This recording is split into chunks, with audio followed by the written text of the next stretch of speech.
Hello and welcome to the Amazing Nerdiverse. I'm Stephen Tukert. I'm Jeff Grants. And we just got back from seeing Rogue 2. Rogue One. Ow, whoops. We're from the future.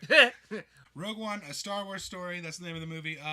This will be our non-spoiler review. Non-spoilers. For our spoiler review, check back Monday for the Amazing Nerdiverse episode 14, and we'll go completely in-depth in the movie and let you know what we thought about specific details, but right now, let's like what just Darth Vader overall. did.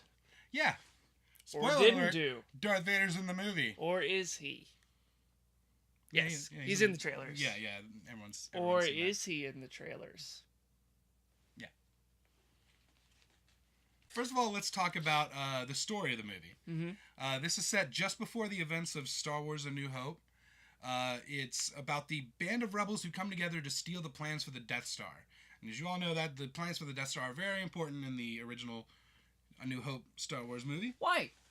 Because they blow that shit up. Oh, it's kind of like Ocean's 11 meets Star Wars. Yeah, this mismatched band of rebels is fantastic. I really like the casting all around, I think. First of all, you got Felicity Jones as Jyn Erso. She's a fantastic lead.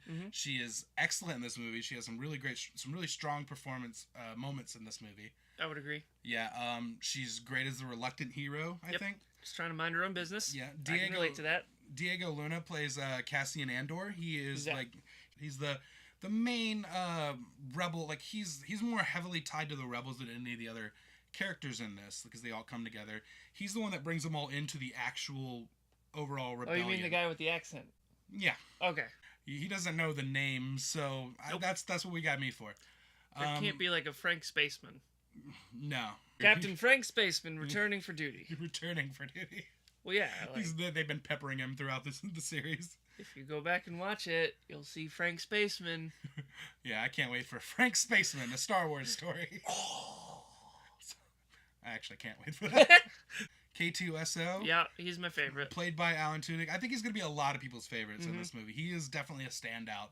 I think the heavy hitters in this movie, as far as the action scenes and stuff go, are definitely Donnie Yen's character, Chirrut Imwe, and the blind guy. Oh, okay. Blind guy with the staff. He is awesome. He has some great moments to showcase the action stuff. And the cool thing about this is they actually got an action guy and put him in a Star Wars movie and had him doing some serious action. In The Force Awakens, they had the guys from the Raid in it, and they kind of wasted them in the scene with like the Rathars and that ship with Han Solo and everything. Raptors? No. I don't remember seeing any raptors. I think you're thinking about Jurassic Park. I am thinking of Jurassic Park. Donnie Yen is definitely not wasted in this movie. He's fantastic. And his buddy, played by Wen Jiang, Baz Malbus is the character's name. He is a beast. He's a monster in this movie. He's fantastic. Idiot.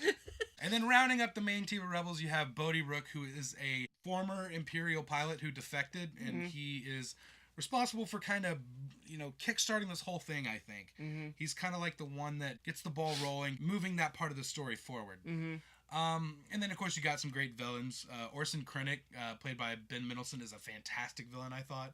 That Imperial villain, that's such a kind of staple of these movies. Yeah. And I thought he just went above and beyond what's called for in that sort of yeah, he's a role. real butthead during the movie. We had a bunch of other great characters like Saw Gerrera, who some people know from the Clone Wars cartoon. You don't watch cartoons. You don't watch any of the canon stuff. You don't read the books, read the comics. And you just watch the movies. And you just live in your tiny little Star Wars universe where I explore the vastness of the Star Wars universe in all formats. Yeah. But Saw Gerrera was from the Clone Wars, played by Forrest Whitaker in this movie. He was a great person from Jen's past. And I really like the stuff. Speaking of her past, I really liked all the stuff with her father, Galen Erso, played by Mads Mikkelsen. He was great, and her mother and all that stuff. If you want to learn more about those characters who don't appear in this movie too much, you can check out Star Wars Catalyst, which was the prequel novel to Rogue One that I just finished. It is great, and it is a really great companion to this movie. Rounding out the characters, you have a lot of great characters from the original trilogy and other movies that pop up in this. You know, you got Tarkin. You got Grand Moff Tarkin is a part of this film, and his relationship with Orson Krennic is great. I mean, you get a lot more of it in the book Catalyst, but I really liked seeing the scenes they had together were fantastic in this movie. A lot of tension.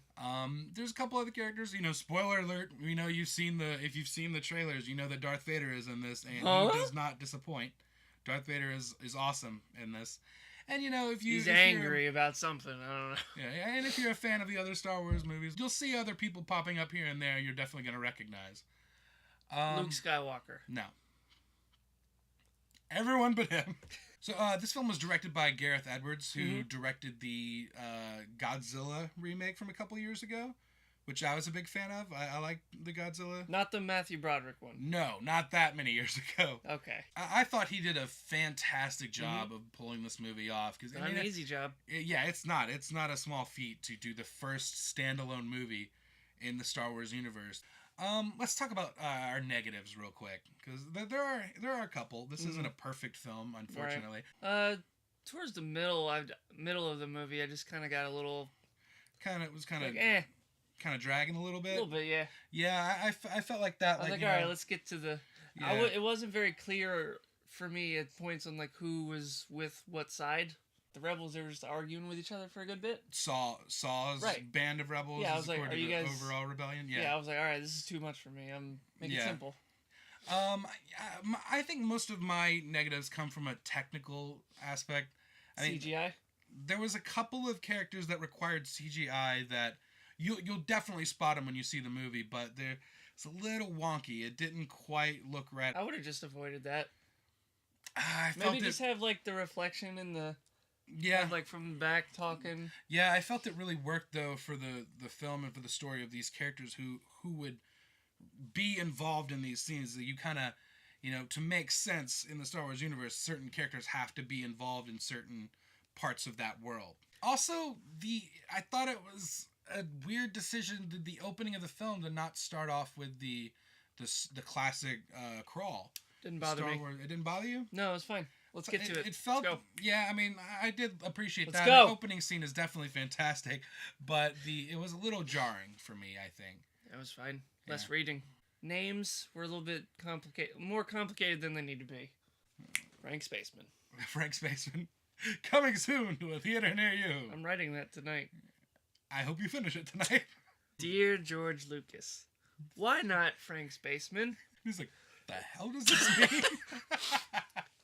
All right, let's give our final thoughts on the film. I feel like this is a great film for Star Wars fans. If you don't really care about Star Wars, it just might be a little bit complicated. It's just like a crazy lots of names, space war. And lots of places. Okay, so overall, what would you give this film? I would give it... out of 10. 8 Millennium Falcons. All right. I think I liked it. I think I'll probably like it a lot more the more I see it. But for right now, I think I'm going to give it an 8.5 Kyber crystals. If you like this review, please click like on YouTube and subscribe to our channel for more movie reviews and podcasts. And until next time, I'm Jeff Grants. I'm Frank Spaceman. No, you're not.